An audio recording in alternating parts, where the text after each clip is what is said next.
Hello दोस्तों, नमस्कार। ये तीसरा खंड है अ, मेरे डिस्कशन का, जो मैंने विलियम शेक्सपियर के life, times and his works के बारे में, शेक्सपियर का जीवन, उसका समय काल और उसके उसकी कृतियाँ और उसके कंटेम्पररीज, ये जो टॉपिक मैंने डिस्कशन शुरू किया है, उसका ये तीसरा खंड है।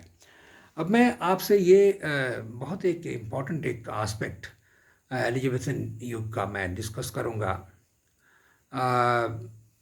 एज ऑफ शेक्सपियर कहिए या एलिजाबेथन एज कहिए, क्योंकि क्वीन एलिजाबेथ प्रथम जो हैं वो राज कर रही थी 1558 से 1603 तक। उन्होंने राज किया 45 साल तक। और क्वीन एलिजाबेथ का ये 16वीं सदी में जो शासन था, वो स्वर्णिम युग के अंग्रेजी साहित्य के इतिहास में गोल्डन एज के नाम से जाना जाता है। इसका मुख्य कारण ये था कि क्वीन एलिजाबेथ खुद ही, she was a great patron of art and learning. वो खुद ही विदुषी महिला थी। वो 7-8 भाषाएं बोल लेती थी, पढ़ना लिखना पसंद करती थी और विद्वानों का संगत पसंद करती थी। उन्होंने शेक्सपियर को भी बहुत मानदान दिया और बेन जॉनसन को भी मानती थी। तो उस युग में साहित्य कला की बहुत उन्नति हुई, बहुत सारे एक्सप्लोरेशंस हुए। तो क्वीन एलिजाबेथ का युग जो है वो बहुत ही महत्वपूर्ण है, क्योंकि उस समय चारों तरफ प्रॉस्पेरिटी थी। इंग्लैंड जो है बिजनेस कर रहा था दूसरे देशों से, और चारों तरफ शांति थी, और प्रोटेस्टेंट धर्म जो है फ्लरिश कर रहा था। लेकिन कैथोलिक लोग साजिश कर रहे थे कि क्वीन एलिजाबेथ के शासन को ख़त्म किया जाए, और वो सारे पकड़े गए साजिश करने वाले, उन्हें बहुत सज़ा मिली।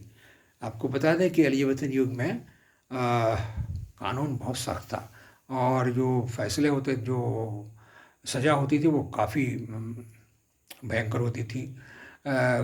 गलती करने वाले को उसी जगह पर सज़ा दी जाती थी जहां वो गलती करता था।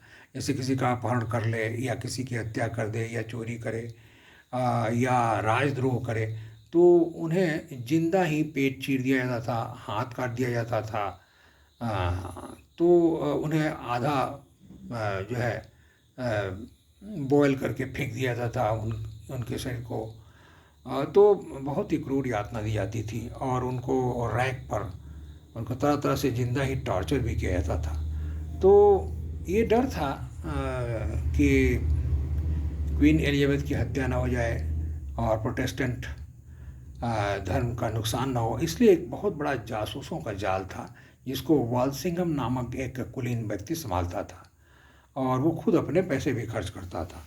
तो जासूसों का जाल था।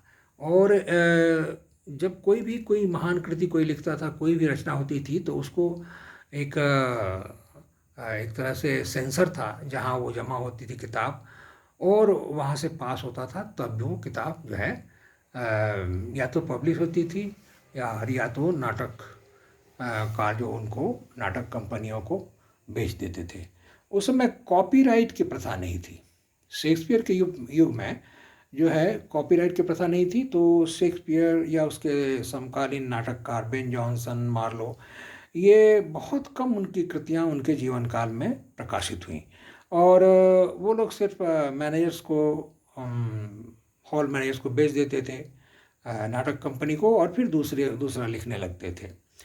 तो और उसके क्या होता था कि शेक्सपियर के हैमलेट या मैकबेथ को कोई भी उसको तोड़ मरोड़ के, उसके सीन अलग करके, चाहे तो नाटक कंपनी फिर से पेश कर सकती थी, और लेखक उनका कुछ नहीं बिगाड़ सकते थे।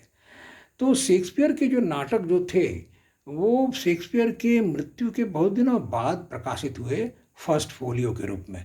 पहला जो संग्रह प्रकाशित हुआ वो 1623 में, यानी कि लगभग शेक्सपियर की मृत्यु के 7 साल बाद शेक्सपियर के 37 में से 24-25 नाटकों को उनके मित्रों ने और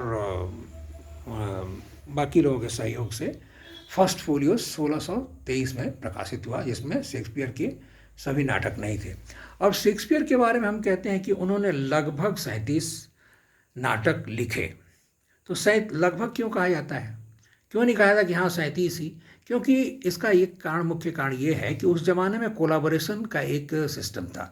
यानी हो सकता है कि शेक्सपियर चैपमैन के साथ या क्रिस्टोफर मार्लो के साथ या बेन जॉन के सन के साथ या किसी और लेखक के साथ कोलाबोरेशन में सहयोग से उसने नाटक लिखा हो। तो ये तो पूरा पूरी हम नहीं कह सकते कि ये उन शेक्सपियर की कृति है। अगर किसी ने सहयोग किया है तो सिर्फ शेक्सपियर के नाम से हम उसे नहीं कह सकते। तो इसीलिए हम कहते हैं कि लगभग उसने 37 नाटक लिखे।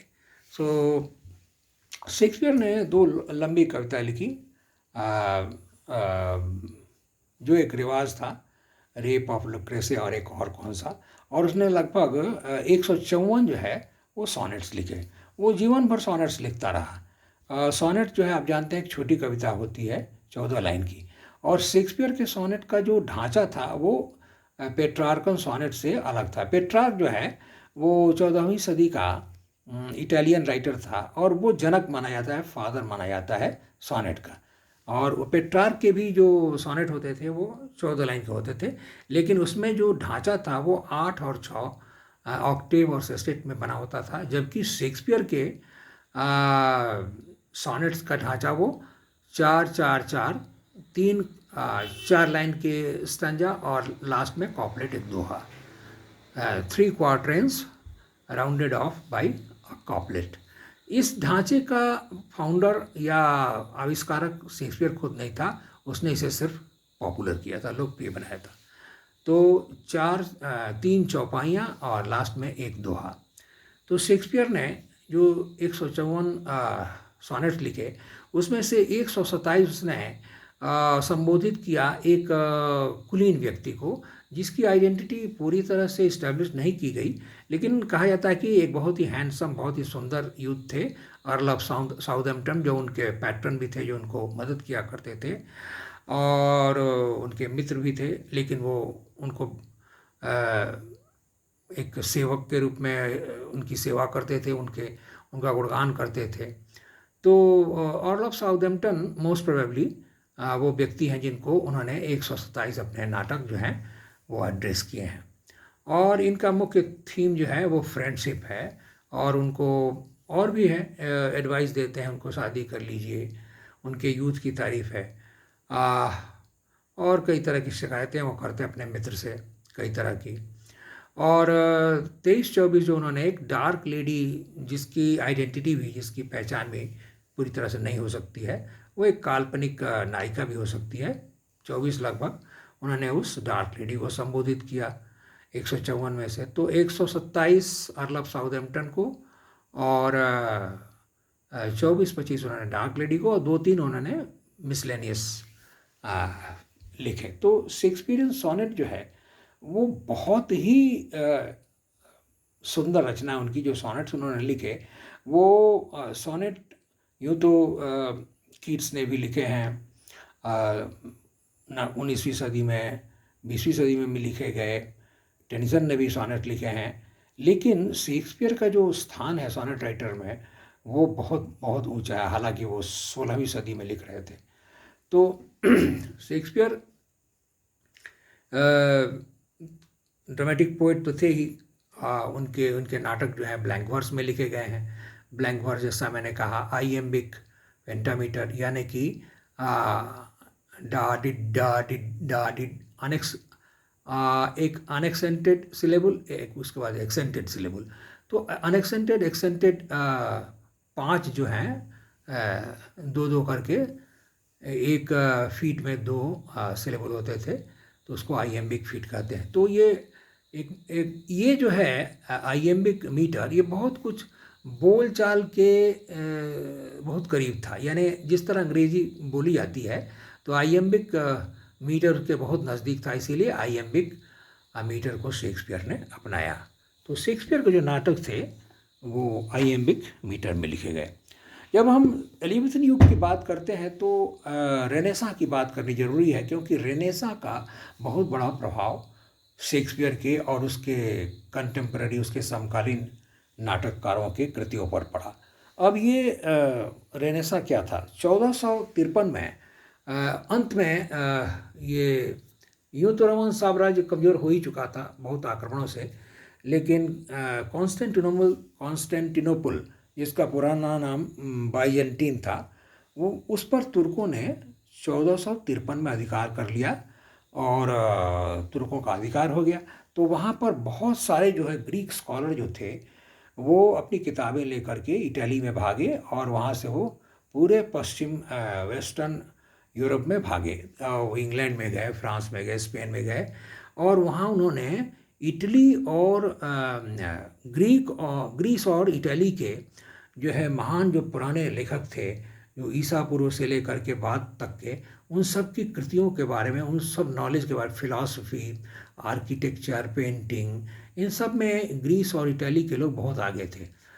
लिटरेचर, अब जैसे ग्रीक नाटक जो हैं वो ईसा से 400-500 साल पहले लिखे गए, तो ग्रीक नाटकों की महानता के बारे में यूरोप को पता लगा।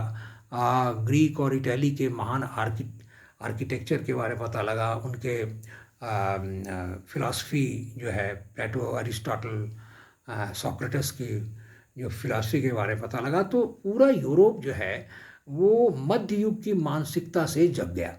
मध्य युग की मानसिकता ये है कि भाई ये दुनिया एक तैयारी की जगह है और असली दुनिया जो है मृत्यु के बाद शुरू होती है।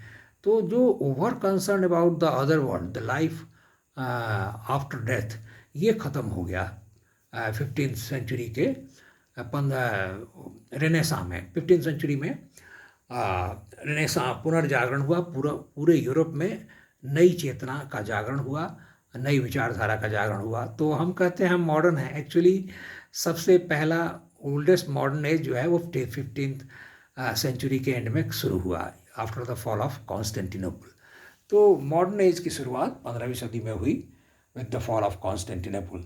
तो उसके बाद जो है दुनिया, दूसरी दुनिया, मरने के बाद के, मृत्यु के बाद की दुनिया के बारे में चाहत छोड़ के, उसके बारे में भजन कीर्तन को छोड़ करके, इस दुनिया की जो संपदा है, प्रेम, पावर, पैसा, शोहरत, दौलत, इसके बारे में जो है लोगों की रुचि हुई और लोग जो है दुनिया को भोगना, ये एक बहुत ही सुखद काम है।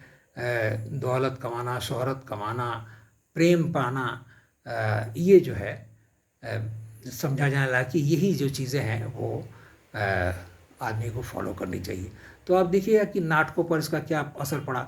आप देखिएगा कि क्रिस्टोफर मार्लो जो शेक्सपियर से मात्र 2 महीने बड़ा था और जिसने बहुत जल्दी ख्याति पाई, अगर उसके नाटकों की तरफ अगर आप ध्यान दीजिएगा तो पाइए कि इस बहुत ज़्यादा प्रभाव रेनेसां का, ये पुनर्जागरण का, मानव के उपलब्धियों पर, मानव के संभावनाओं पर जो ध्यान आया उस युग के लोगों का, उसका प्रभाव आप मार्लो के नाटकों में देखें तो देखिए कि उसमें तैमूर लंग के जो लिखा टेम्बरलेन, तो टेम्बरलेन क्या चाहता है, पूरी दुनिया में जो है अपनी जो सत्ता स्थापित करना चाहता है। वो चाहता है कि अपने पावर पूरी दुनिया को दिखाए। वो जीतता जा रहा है एक के बाद एक युद्ध और सबको बंदी बना करके वो पिंजड़े में रखता है, सताता है और दुनिया को दिखाता है।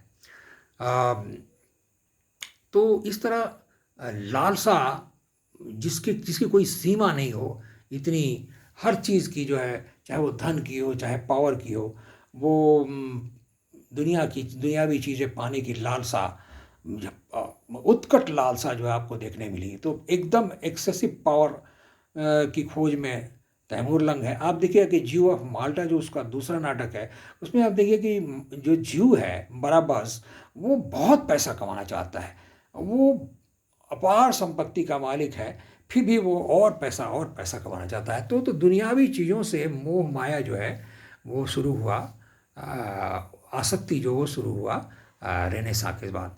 आप पाइएगा कि डॉक्टर फॉस्टस जो उसकी रचना है, जो एक मध्य युग के स्कॉलर के बारे में है, वो सब ज्ञान पाना चाहता है। डॉक्टर फॉस्टस बहुत पढ़ता है, तो ज्ञान जो है वो भी दुनियावी चीज़ है, नॉलेज।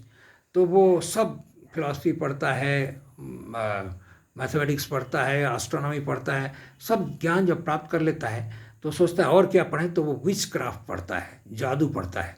और वो जो है यहाँ तक कि अपनी आत्मा को शैतान के हाथों बेच देता है 24 साल के लिए। और शैतान मेफिस्टोफेलेस आता है और कहता है कि मैं तुम्हें जो कुछ भी 24 साल चाहोगे तुम कर पाओगे। और उसके बाद मैं तुम्हारी आत्मा को ले जाऊंगा। तो यहाँ आप देखते हैं कि अ, अ, अ,